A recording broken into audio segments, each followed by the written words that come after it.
안녕하세요. 유진투자증권 공희지 PB입니다. 요즘 주변에서 엔화 투자, 미국 국채 투자 이야기 많이 들어보셨을 텐데요.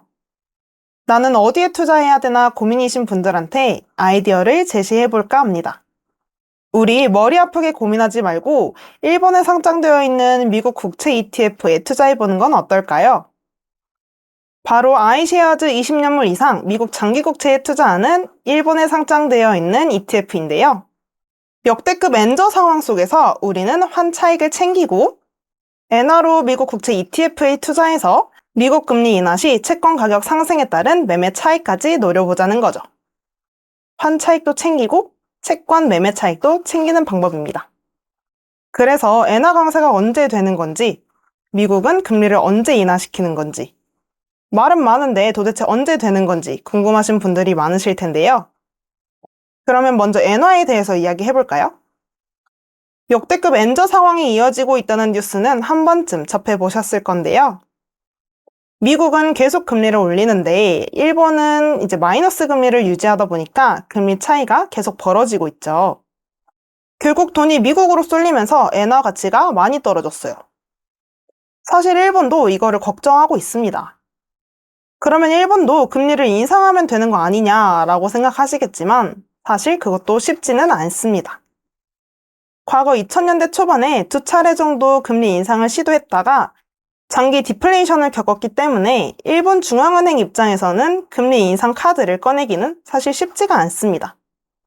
그래도 엔화 가치 상승을 기대해 볼 수 있는 이유는 7월에 YCC 정책의 수정이 있었기 때문이에요. 일본 은행이 국채를 많이 보유하고 있거든요. YCC 정책이라는 게 금리가 인상되면 일본이 보유하고 있는 부채에 대한 이자가 늘어나기 때문에 금리가 급격하게 오르는 것을 방지하기 위해 아베 시절에 만들어진 정책인데요. 지금 일본 중앙은행이 보유하고 있는 일본 국채가 전체 잔액의 50%를 넘어서면서 오히려 유동성 부족 현상이 이어지고 있는 데다가 급격한 엔저가 발생하면서 오히려 정책 수정 이야기가 나왔죠. 그런데 작년 12월 YCC 제한폭이 한 차례 확대된 이후에 처음으로 제한폭 수정이 나오면서 초완화 정책, 정상화 의지가 나타났다는 것을 알 수 있었습니다.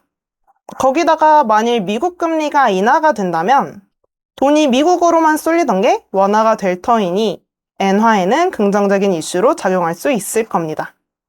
그렇다면 미국 금리는 앞으로 어떻게 될까요? 금리가 인하되어야 국채 가격이 상승할 수 있는 거니까 당연히 중요하게 알아야겠죠. 8월 말에 PCE 물가지표랑 고용지표가 발표됐죠.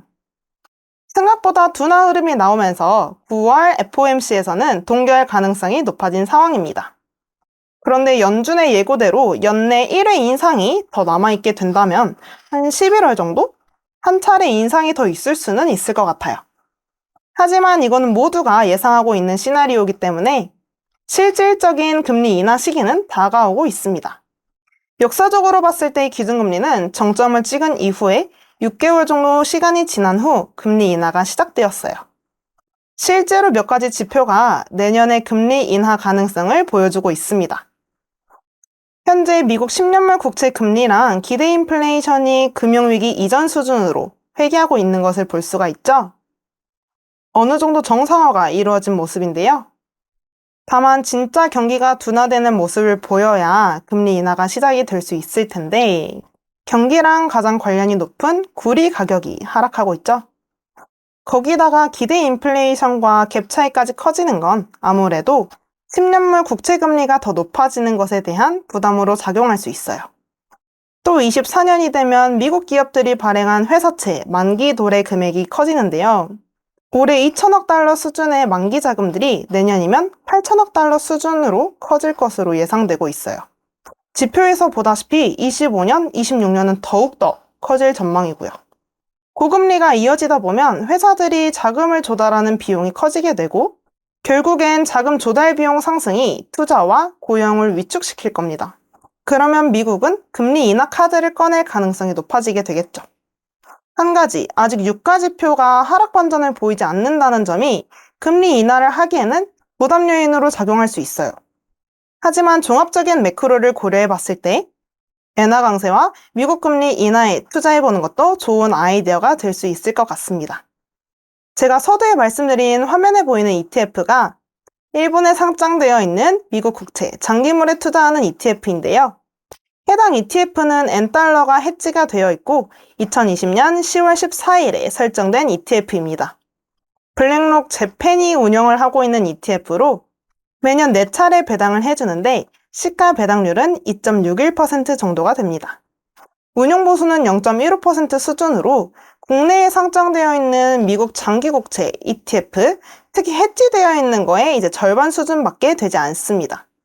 지금까지 일본에 상장된 미국 국채 ETF에 투자하는 아이디어를 제시드렸는데요.